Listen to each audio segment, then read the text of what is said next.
Bonjour à toutes, bonjour à tous, c'est l'heure de votre rendez-vous pluriel.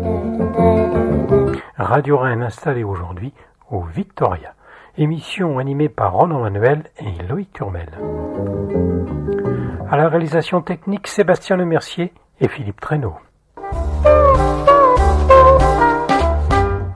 Messieurs, c'est à vous de causer dans le poste.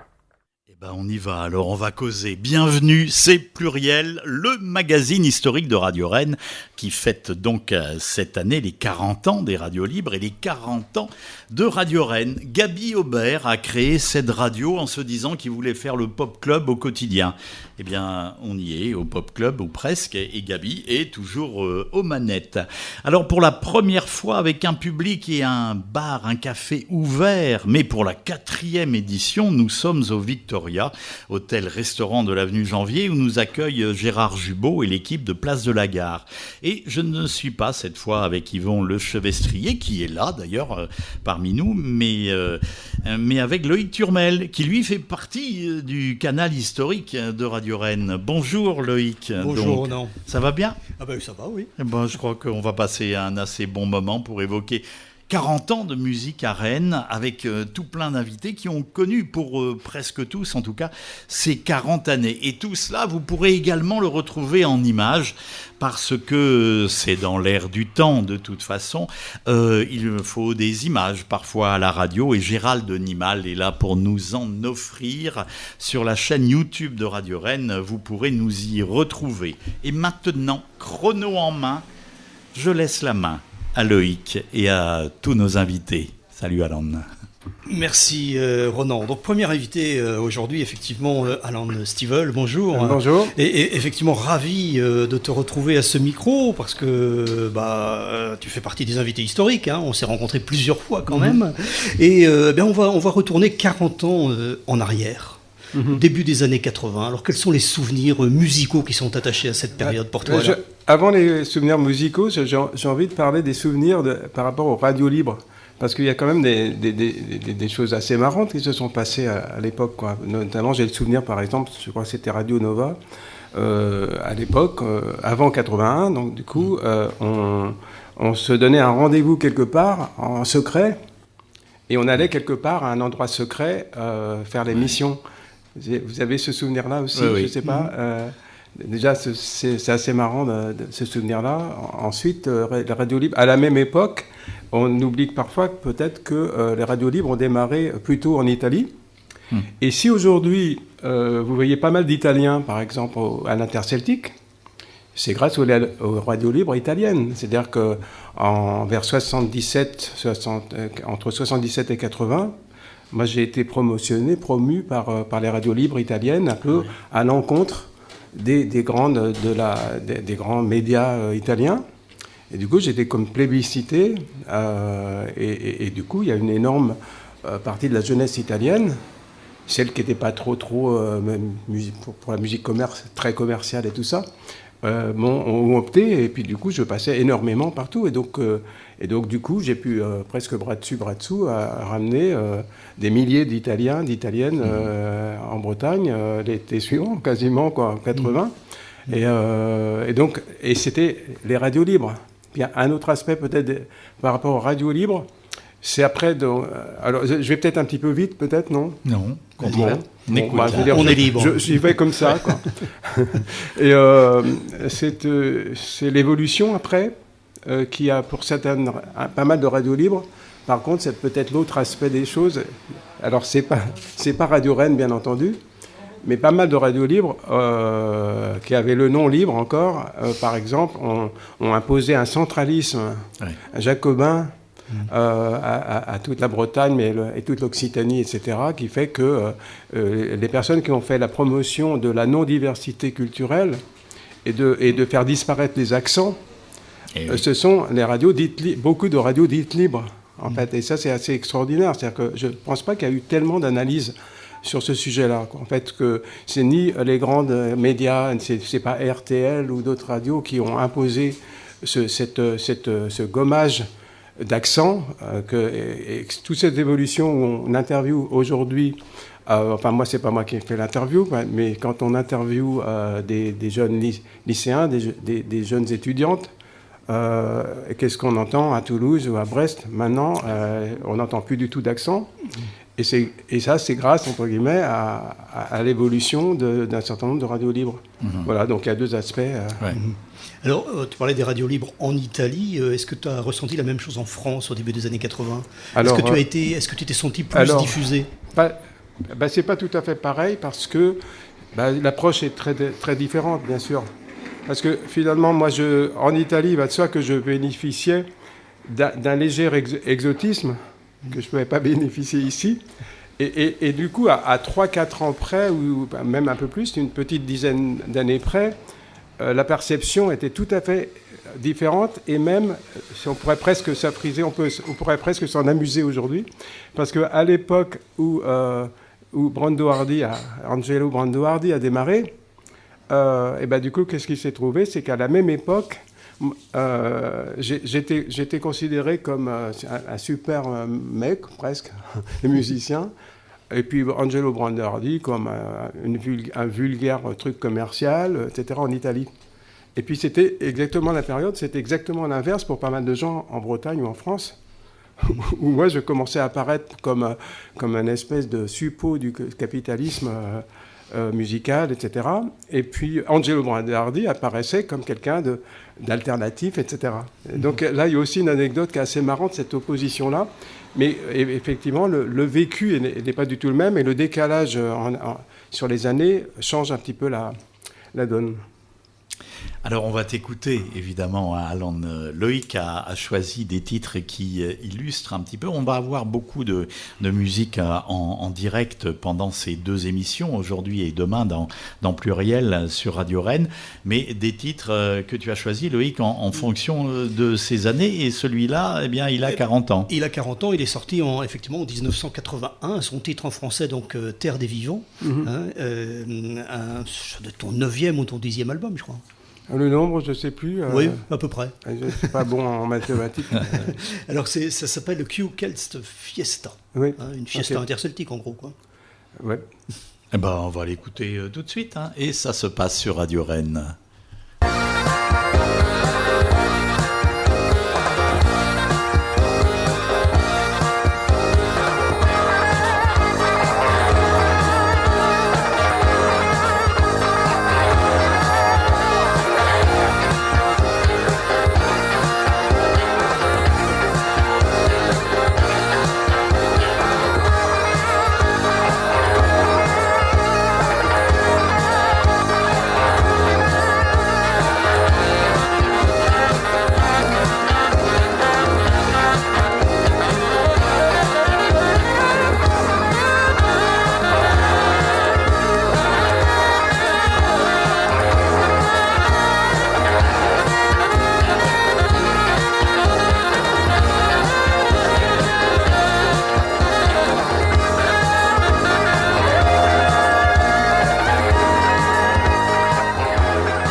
Alan Stivell est avec nous sur Radio Rennes dans cette série d'émissions plurielles enregistrées ici avenue Janvier à Rennes à l'hôtel-restaurant le Victoria. J'en profite parce que j'ai peur de l'oublier, Alan, pour te dire le bonjour, ça date d'hier, d'un pote à nous tous d'ailleurs qui s'appelle Laurent Bourdelat, et que j'ai eu au téléphone hier et qui a écrit ce très beau livre sur toi aux éditions du Télégramme il y a quelques années et qui a été réédité dans la très belle maison d'édition Le Mot et le Reste. Voilà. Loïc, c'est à toi. Alors on vient d'écouter un titre extrait de Terre des Vivants, et de nombreux musiciens participent à cet album, et j'ai noté notamment Claude Angèle, Yannick Top, qui ont participé notamment à l'aventure de groupe Magma, qui ont joué avec d'innombrables chanteurs, chanteuses de la pop variété française. Alors a priori des musiciens un petit peu éloignés de l'univers musical breton. Alors raconte-nous cette rencontre avec ces musiciens-là.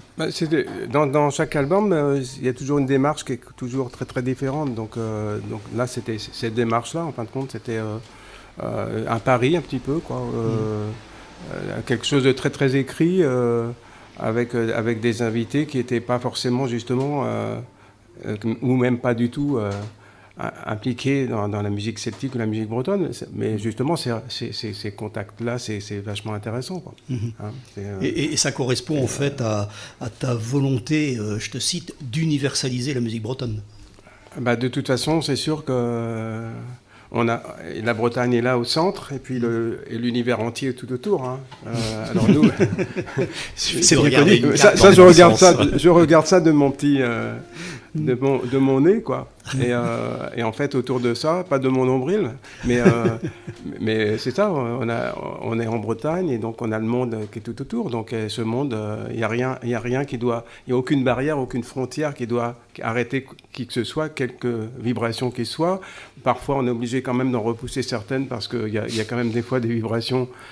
D'ailleurs, juste une petite anecdote, j'ai été obligé quand même, parce que très rapidement, j'ai repris toute ma symphonie celtique, d'il y a une quarantaine d'années aussi, et du coup, j'ai quand même été obligé de modifier quand même certains textes qui pouvaient être un peu trop angéliques quand même. Et du coup, à un moment donné, je dis un peu, il faut être ouvert à toutes les couleurs, bien sûr, toutes les cultures, bien sûr, toutes les musiques, etc., toutes les traditions, etc. Je dis, enfin bon, peut-être qu'il y en a certaines qu'il faut peut-être quand même regarder de plus près. Hein, parce que bon, dans certaines radicalités qui ne vont pas du tout, pour la femme notamment. Alors, dans le sens inverse, tu as participé à des albums, notamment de Kate Bush. Oui.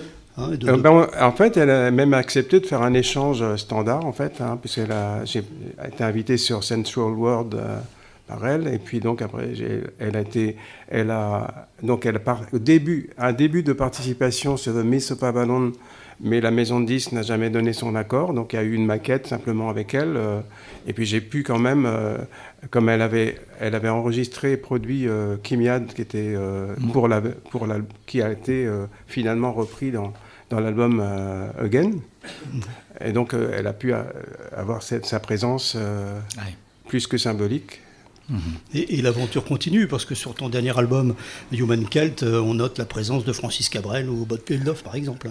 Oui, ou de Fatoumata Diawara, et bien entendu. Donc, c'est intéressant aussi parfois, justement, par exemple, Francis Cabrel, là c'est un peu symbolique parce qu'il chante un tout petit peu en français, un tout petit peu en occitan, ce qui est d'ailleurs pas très très courant chez lui.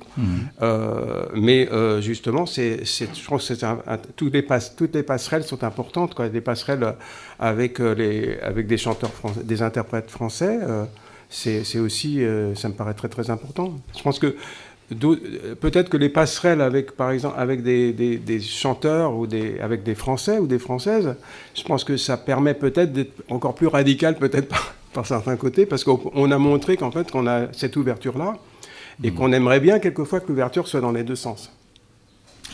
Alan, il y a 40 ans, en 1981, tu nous as parlé des radios libres et du ressenti que tu avais à l'époque. Il y a 40 ans, tu vivais où? Enfin, un petit peu partout, bien sûr, à travers les tournées.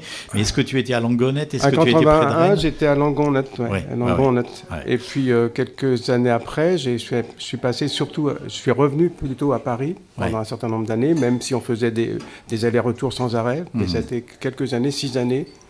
Avant de retourner en Bretagne. Alors, dans ces années-là, il y avait donc Gaby Aubert qui a créé Radio Rennes. Il y avait des lieux aussi cultes que je n'ai pas forcément tous connus. J'étais encore en Basse-Bretagne à ce moment-là, qui s'appelait par exemple le Kergus. Je suis sûr que certains de nos invités, et Loïc d'ailleurs entre autres, l'ont écumé, et sans doute aussi Pierrick que l'on va écouter dans un instant, Pierrick Lemoux, ainsi que Christian Annex, qui n'est pas loin non plus. Pierrick est venu avec un instrument assez étonnant. On va l'écouter d'abord en live, là, ça s'appelle le Crous. Il y a un W, c'est un OU en gallois.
Pierrick Lemou qui jouait sur Radio Rennes et Radio Évasion un morceau de Cruz, donc, qui est cet instrument gallois dont il va nous parler dans un instant. Je le laisse s'approcher du micro, ce qui n'est pas des plus évidents. Hein. On est quasiment dans la situation du direct, ici à l'hôtel-restaurant le Victoria, avenue Janvier, en plein cœur de Rennes. Bienvenue Pierrick, bienvenue également à Christian Annex. Et puis c'est un monde qu'on connaît depuis longtemps et que Alan aussi d'ailleurs connaît depuis longtemps, Loïc. Et Pierrick fait un peu la connexion entre tout le monde, finalement. Hein, Pierrick a joué avec Alan dans les années 90.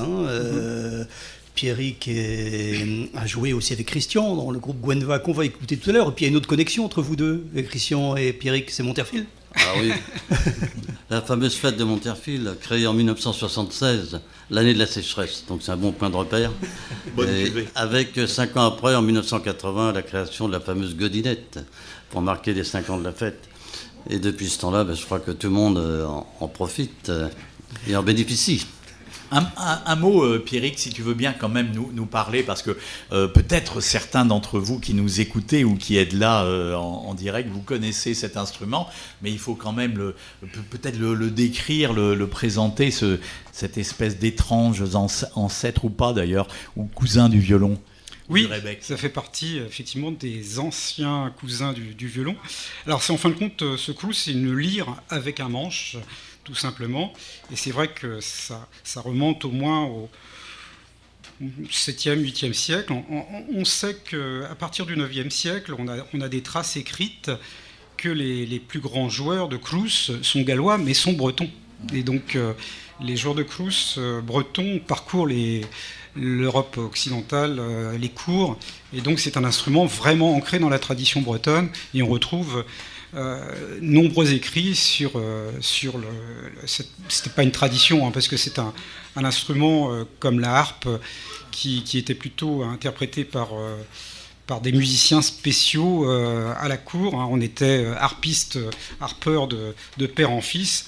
Dans le Crous, je ne sais pas, mais en tout cas, effectivement, cette tradition qui s'est perpétuée au Pays de Galles jusqu'au environ milieu du XVIIIe siècle. On ne sait pas pourquoi cet instrument a suivi le fil des siècles, mais on sait que c'est un instrument qui s'est ancré dans la culture bretonne au même titre que l'harpe. Voilà. Merci Pierrick pour ces... Donc je voulais juste faire un lien avec oui. tout ce qu'on a fait, parce que quand j'ai vu Christian, je me suis dit, tiens, on va essayer de faire quelque chose encore par rapport à la musique, puisque j'ai interprété Kalong d'Anvez, un célèbre mélodie vantaise que j'ai appris grâce à Christian et qu'on a joué avec Étienne, qui est ici présent, mais aussi avec Jean Baron. Et donc voilà, c'était pour faire la petite connexion. La connexion entre tout le monde. Étienne Grandjean, qu'on retrouvera demain dans la suite de cette émission plurielle. Exactement. Alors Christian, toi, les débuts des années 80, bien, c'était un peu la grande époque de ce fameux couple Jean Baron-Christian Annex, non ? C'était la grande époque de la musique de couple, en règle générale, de la musique bretonne. Mais ça commençait déjà à sentir un peu le creux de la vague. Oui. Il faut savoir que la meilleure période, c'était entre, disons, 1974 et justement 1980-81. Car ensuite, la musique bretonne a connu et Alain pourra me le confirmer, des creux dans toute... Ça n'a pas été linéaire tout le temps, hein, et pour la musique et pour tous les parcours des différents artistes et musiciens. Et effectivement, à cette époque-ci... avec Jean Baron, nous avons été champions de Bretagne la première fois, c'était en 1975, je crois, oui. Et donc, ouais, c'était en plein dedans. Donc, c'était le début des premiers enregistrements, des premiers disques vinyles à l'époque, des premières tournées en France et à l'étranger. Et après les années 81, après ce fameux boom du 10 mai 1980, qui a été assez mémorable dans les rues de Rennes pendant 2 nuits, j'y ai participé activement avec tant d'autres. Eh bien, il a fallu petit à petit aller chercher des lieux de prestation de plus en plus loin. Il s'est avéré que les musiciens, les sonneurs bretons n'étaient plus forcément très bien perçus en Bretagne. Et donc, grâce à différentes structures, nous sommes aller très très loin, à droite et à gauche. On a souvent croisé le chemin d'Alan, entre autres, au fil de nos pérégrinations. Mais c'est l'évolution logique d'une musique en plein développement, hein. On a participé avec beaucoup d'autres à la renaissance de cette musique. Après, bon, ça s'est un peu tombé, mais c'est revenu, fort heureusement, bien après. Voilà, et d'ailleurs, tu as mis ton instrument, en l'occurrence donc le Biniou-Cause, à l'honneur aussi avec un disque que tu étais venu présenter d'ailleurs à ce micro, le Biniou en liberté, que tu as un petit peu à l'instar d'Alan, marié avec plein d'autres musiques. Hein.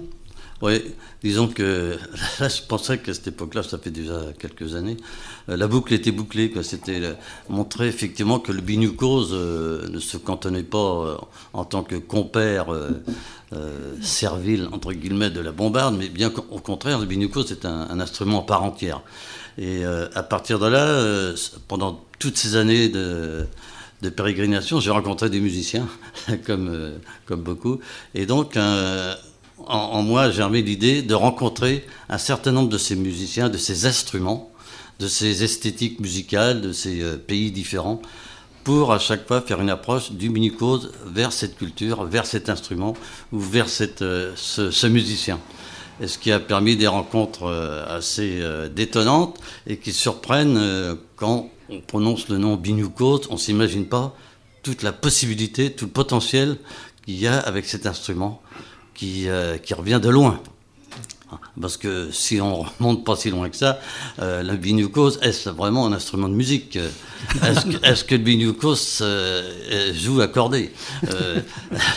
Est-ce qu'un gentleman joue du Biniou-Cause? Oui. Quand il sait en jouer. Oh là là, est-ce que sonner du Biniou, c'est vraiment être musicien? Que j'en ai entendu un certain nombre pendant plus de 50 ans, mais fort heureusement, donc, ce Biniou en liberté était pour moi un peu une apothéose de tout mon itinéraire, de tout mon parcours. Et j'en profite encore pour remercier Pierrick Lemou, qui ici est présent, parce que c'était lui j'aime pas le terme directeur artistique, mais c'était vraiment mon accompagnateur tout au long de cette démarche qui était très difficile, très longue. Et qui s'est terminé et par un CD et par un spectacle éponyme qu'on a tourné un petit peu par la suite. Je me souviens de Masque aussi, absolument fabuleux, Oui. à peu près à cette époque-là. Ouais. C'était un grand moment. Oui. Pierrick, est-ce que, alors Covid oblige et tout, mais est-ce qu'on peut parler, est-ce qu'ils ont lieu, les stages en Brocéliande? C'est peut-être l'occasion de le rappeler. Comment ça se passe finalement pour cette année? Oui, avec cette crise sanitaire qu'on a tous traversée, effectivement, beaucoup de choses se sont arrêtées culturellement, les festivals et notamment les festounos. Hein, et malheureusement, cette année, je ne sais pas si on pourra danser au son du Biniou et de la bombarde, entre autres. Mais effectivement, au niveau pédagogique, je renouvelle cette année avec les mesures sanitaires, les barrières sanitaires. On a des nouveaux noms, hein, barrières, mesures sanitaires, etc. Présentiel, distanciel. Là, on sera bien en présentiel avec les stagiaires dans le petit village de Monterfil. Et on retrouvera justement avec Dimitri à la harpe. Il y aura un stage de harpe. Philippe Le Gallou va animer un stage de guitare. Yann Fanche-Perroche, l'accordéon diatonique. Et puis Hervé Lambrèche, la danse bretonne. Et moi-même, on fera l'atelier violon autour des musiques irlandaises, écossaises et bretonnes.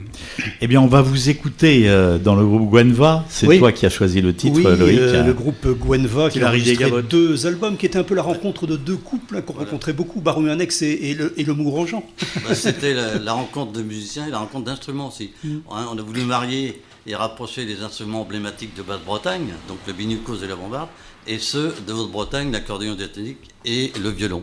Et donc on a créé cet ensemble Gwenva en 1985, pour être très précis, janvier 85, et voilà, et on est parti sur les routes pendant 10 ans comme cela.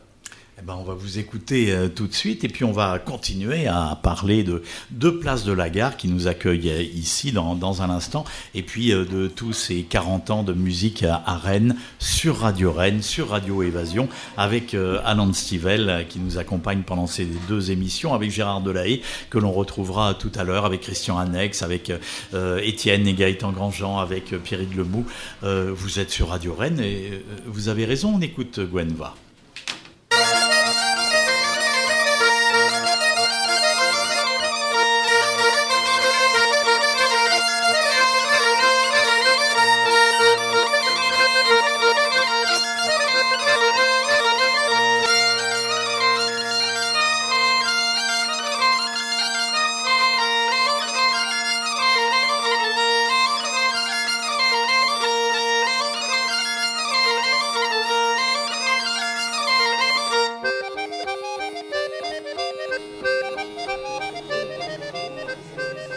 Un petit Larry des Gavottes qui était sonné à l'instant par Gwenva. C'est pas ce qu'on fait de plus facile à danser.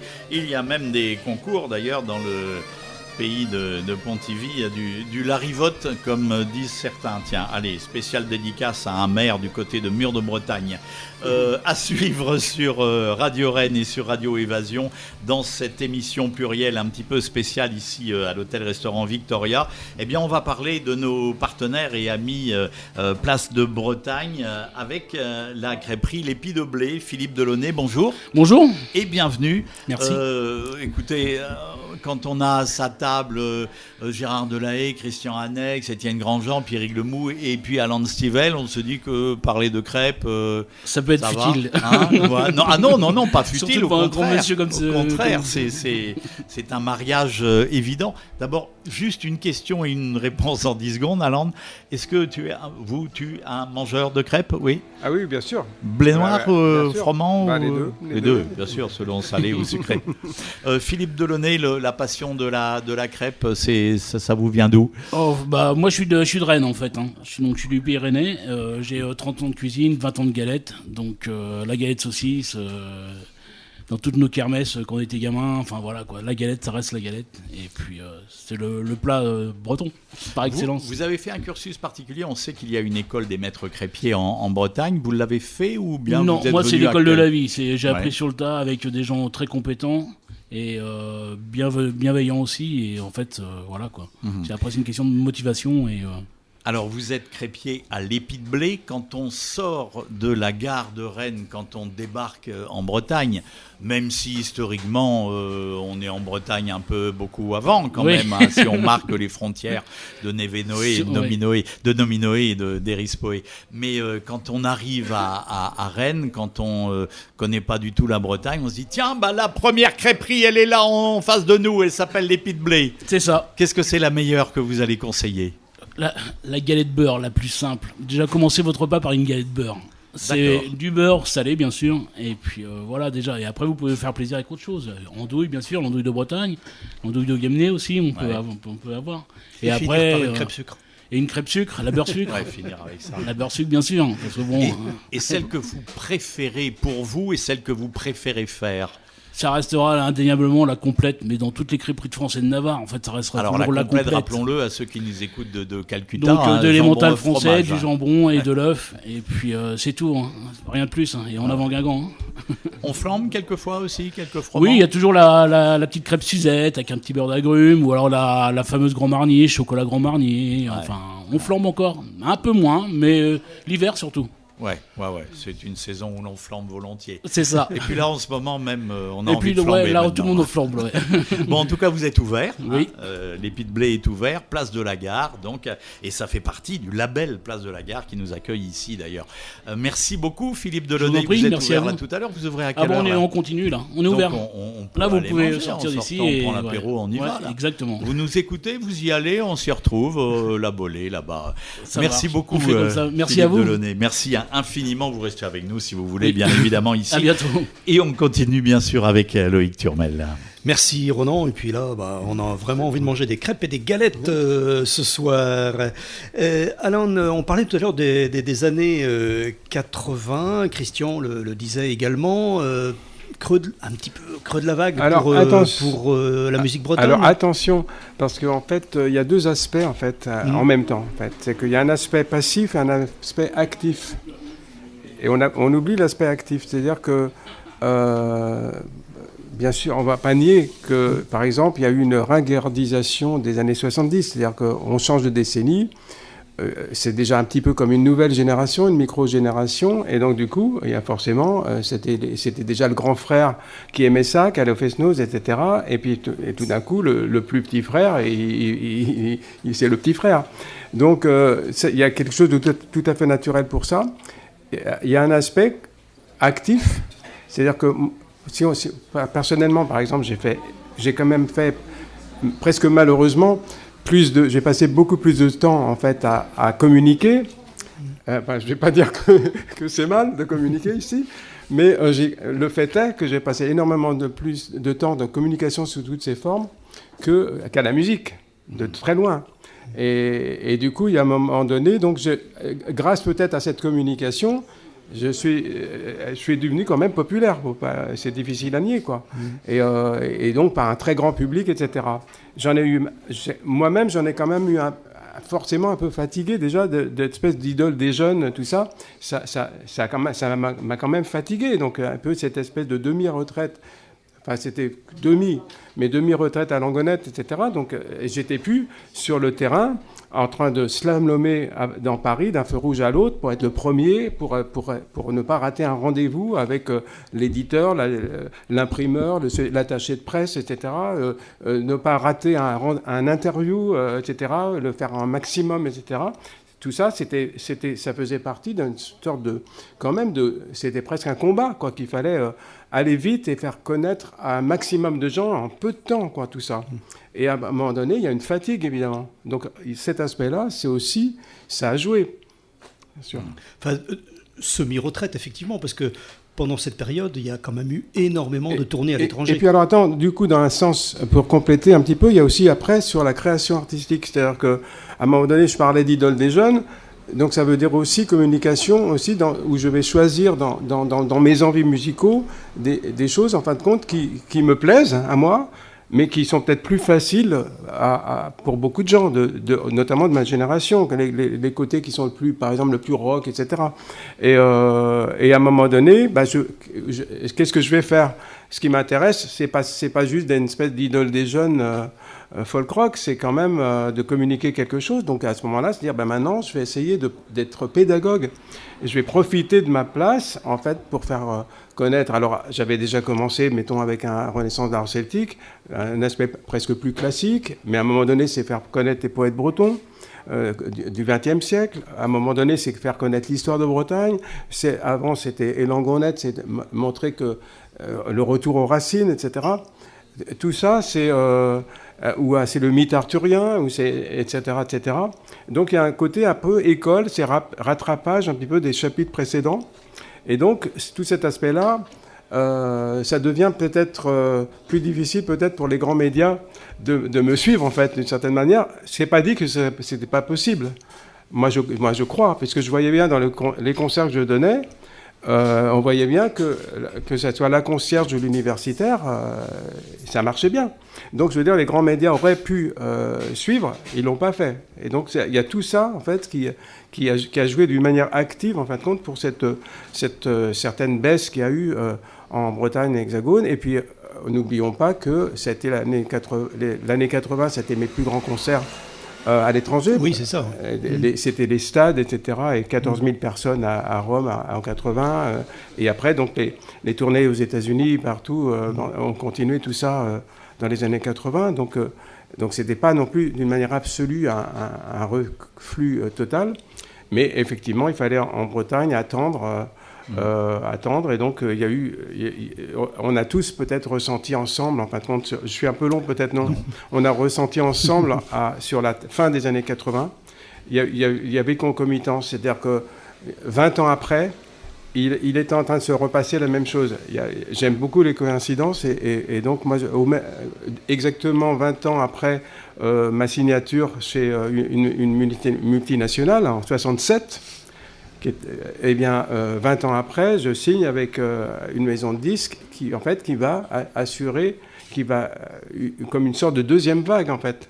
Tout va se mettre en place pour ça, et avec plein de choses en parallèle, puisqu'il y a Éric Marchand va chanter au Transmusical, ensuite c'est Dénes Prigent, et il y a plein de choses qui commencent à se présenter à ce moment-là. Les bases s'étaient solidifiées, en fait. Pardon ? Les bases s'étaient peut-être solidifiées. Alors, donc, bien sûr, il y a ça, mais il y avait simplement un certain nombre de choses. C'est que je pense qu'on peut dire aussi que les années 80, on arrive aux années 90, et donc elles vont commencer à se ringardiser. Et on va avoir un phénomène contraire qui va laisser les portes s'ouvrir un petit peu plus à nouveau pour notre culture, notre musique.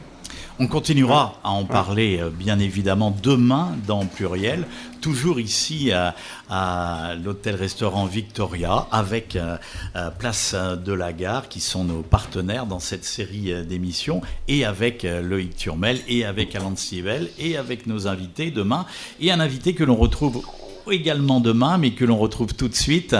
Alors, Alan tout à l'heure parlait de facettes différentes, de différentes personnalités. Quelquefois, d'idole des jeunes aussi, disais-tu, Alan.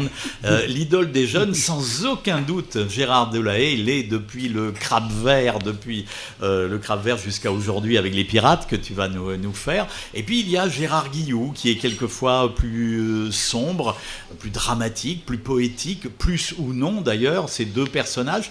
Une dichotomie ou pas? On en parlera peut-être demain. Oui et non, enfin, moi je vois ça comme un bateau où quand je chante pour les enfants c'est léger, c'est aérien, c'est la voile. Et quand je chante pour les adultes c'est plus sous-marin. Ça parle beaucoup de la mer et plus d'intériorité. Et c'est vrai que c'est deux registres très très différents, mais c'est le même Gérard qui est au milieu. J'ai remarqué qu'ici il y avait 3 ou 4 Gérards dans cette salle, c'est extraordinaire. Oui. Je trouve ça formidable. À propos de sous-marin, si tu en as un jaune, ça ferait très plaisir à un Gérald qui est en train de filmer là. En tout cas, là c'est dans un répertoire qu'on aime bien aussi, c'est les Pirates que tu vas nous alors faire. on y va. Alors là, j'ai besoin de chœurs, si jamais vous voulez faire les chœurs avec moi. Quand je dis voilà les pirates, bah, vous répétez voilà les pirates. Par exemple, voilà les pirates. Voilà les pirates. C'est pas mal. Voilà les pirates. Voilà les pirates. Ouais.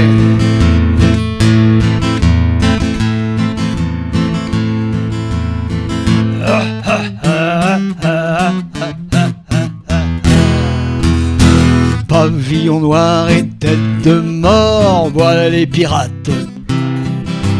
Pavillon noir et tête de mort, voilà les pirates qui arrivent dans le port.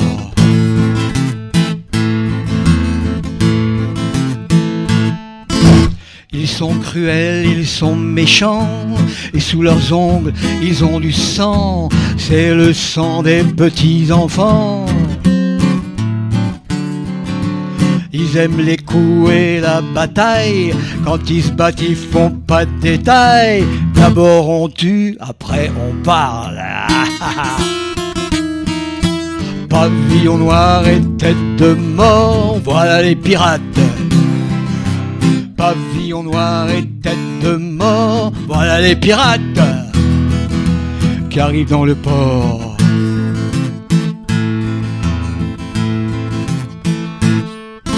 Il y a leur chef qui s'appelle Chico, couvert de balafres et de coups de couteau.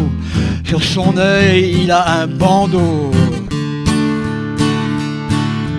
Ils boivent du rhum dans un tonneau, et quand un prisonnier tombe à l'eau, il y a tout l'équipage qui crie « Bravo !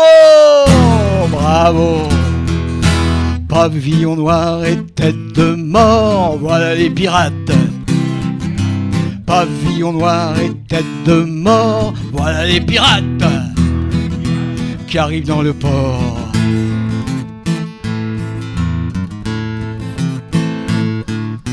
J'ai pas peur maman, moi je viens juste d'avoir 12 ans. Je suis plus un petit enfant, je veux partir sur l'océan. Moi ils me font pas peur, je veux juste aller voir ailleurs. Si la mer a la même couleur avec les pirates. Pavillon noir et tête de mort, voilà les pirates. Pavillon noir et tête de mort, voilà les pirates qui ont quitté le port.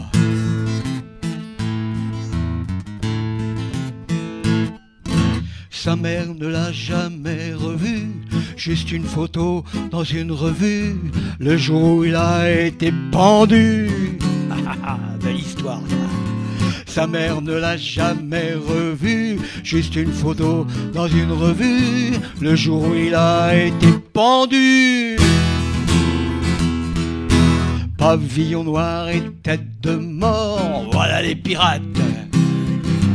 Pavillon noir et tête de mort, voilà les pirates qui arrivent dans le port. Voilà les pirates. Voilà les pirates.